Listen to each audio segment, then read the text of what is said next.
Vérifiez cette histoire qui cloche sans ses cloches.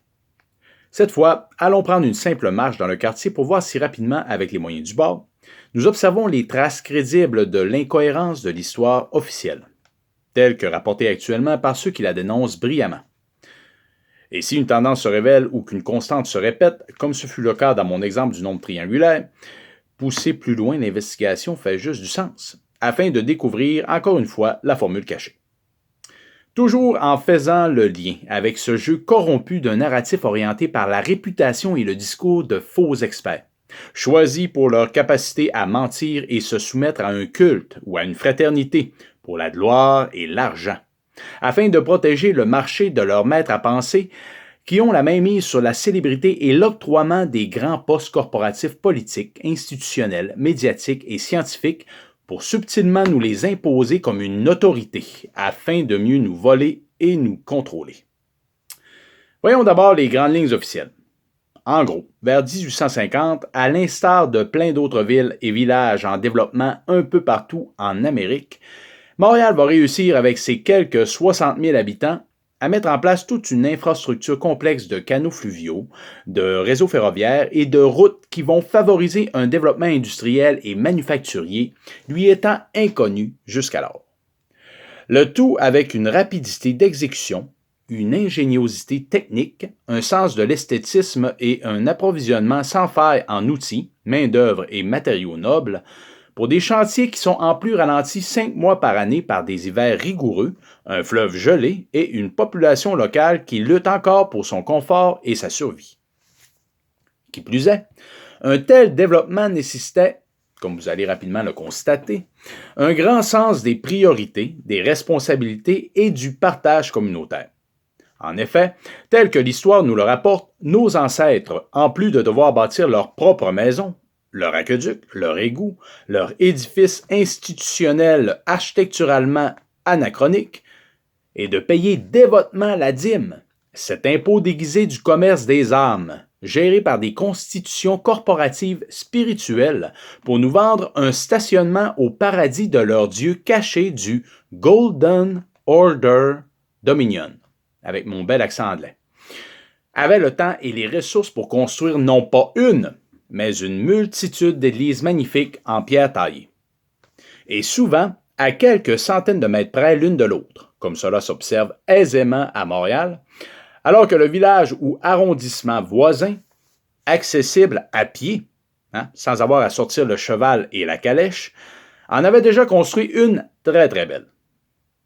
Et certaines seront même reconstruites à plusieurs reprises pour cause de ces fameux incendies qui expliquent tout. Prenons l'exemple de Notre-Dame des Sept Douleurs. Cette église de Verdun construite entre 1911 et 1914 pour ce qui, à l'époque, était l'équivalent d'un village d'à peu près 2000 habitants. Notons au passage que la date d'inauguration fut drôlement inscrite sur sa façade, AA 912D, alors que pour l'immeuble juste au coin, on aura su écrire sans difficulté en chiffres romains l'Anno Domini 1931. ADMCMXXXI. La raison évoquée pour sa construction, une volonté de séparation d'avec la paroisse de Côte-Saint-Paul qui, en 1899, venait tout juste de perdre son église en raison d'un incendie causé par la foudre. La solidarité de ce fameux esprit de clocher évoqué précédemment. Et dépendamment des versions officielles, cette même église Saint-Paul sera reconstruite en 1900 pour brûler à nouveau en 1907. Ou alors, ce ne sera qu'en 1910 et 1911 qu'elle sera reconstruite, de façon magnifique en pierre et béton armé. Ou alors, seule sa façade aura été retapée à cette date, pendant que l'on bâtissait la caserne de pompiers, une banque, une pharmacie, une boulangerie et l'ancien hôtel de ville de style néoclassique. Notez qu'aujourd'hui encore, 1,5 km de distance en ligne droite sépare ces deux églises sur la rue du même nom.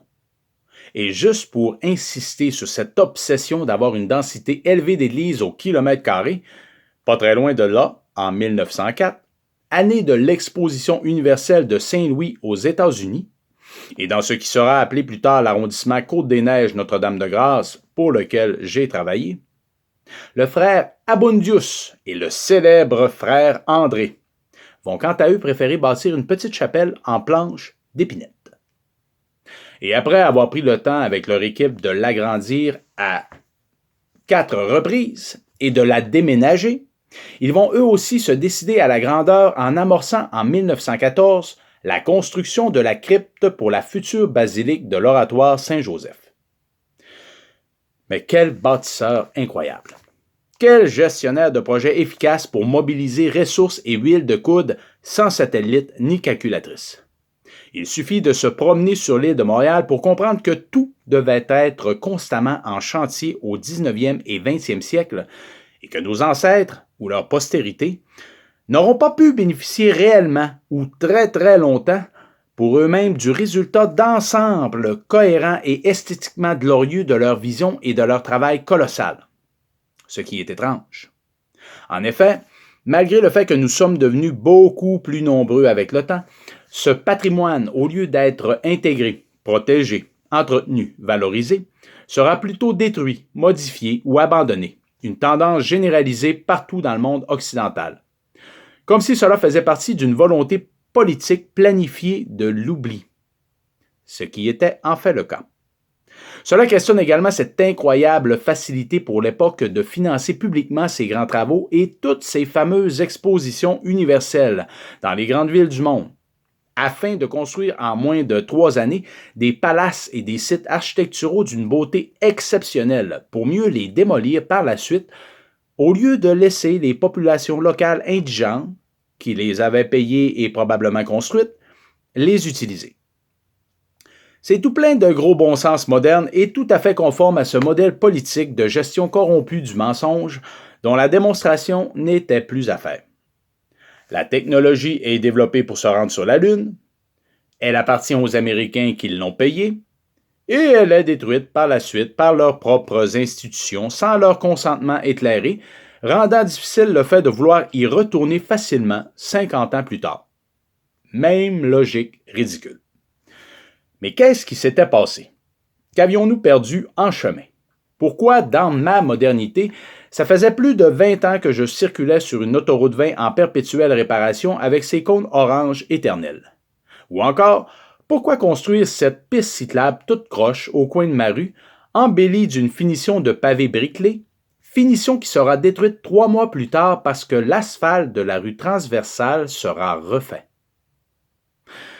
Tout simplement en raison de cette perte de capacité à faire résonner les cloches dans le cœur des villes et des villages du Québec, ce qui a permis à ces horreurs de gestion d'être tolérées et érigées en système pendant des années, sans aucune conséquence ni sanction, pour l'enrichissement d'une classe de gens et de fonctionnaires crasses et une population endoctrinée qui, par son silence et son orgueil, tolère cette corruption et cette injustice par peur de perdre le confort d'un salaire et d'un statut social illusoire de liberté et de sécurité.